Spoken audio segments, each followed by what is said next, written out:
Nah, Mas Wandi bagi lagi dong tips nih untuk Sobat Tujuh yang kira-kira baru mulai nih, gimana sih cara merawat aquascape supaya lebih bertahan lama gitu?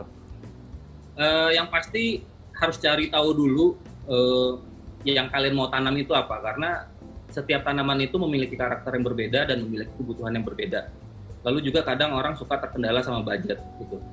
Dengan budget yang kecil bukan tidak mungkin kita membuat sebuah aquascape, tapi pastinya pilihan tanamannya juga akan terbatas karena untuk tanaman yang macam-macam yang aneh-aneh kita membutuhkan lampu dengan intensitas yang tinggi, artinya biayanya juga makin tinggi. Lalu kita juga membutuhkan CO2 yang stabil, artinya kita harus invest tabung CO2 yang mana harganya juga lumayan.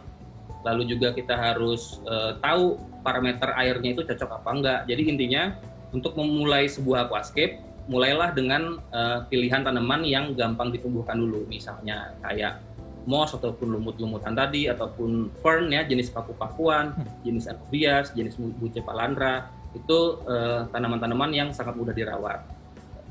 Step berikutnya, misalkan udah pede bisa menumbuhkan tanaman itu dengan baik, mungkin bisa ke tanaman yang lebih sulit tingkat kesulitannya untuk merawatnya.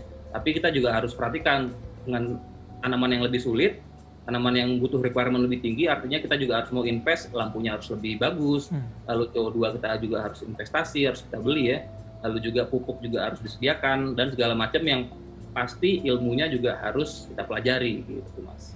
Oke, Mas Wandi, kira-kira kesalahan umum apa aja sih yang biasa dilakukan nih sama aquascaper pemula gitu, Mas?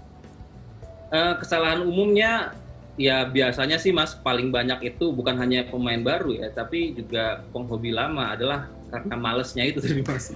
Termasuk kadang saya juga sih, kadang punya akuarium yang kecil, kok males banget ya ganti air. Itu kesalahan yang paling utama menurut saya, yaitu malesnya itu ada dua kalau menurut saya. Yang pertama adalah males belajar atau males cari tahu.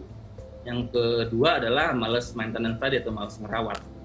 Jadi sih intinya kita pengen terjun ke sebuah hobi yang berkaitan sama makhluk hidup, kita juga harus lebih berusaha cari tahu, lebih mempelajari ilmunya, dan kita harus memberikan waktu yang lebih untuk si peliharaan ataupun si hobi kita ini.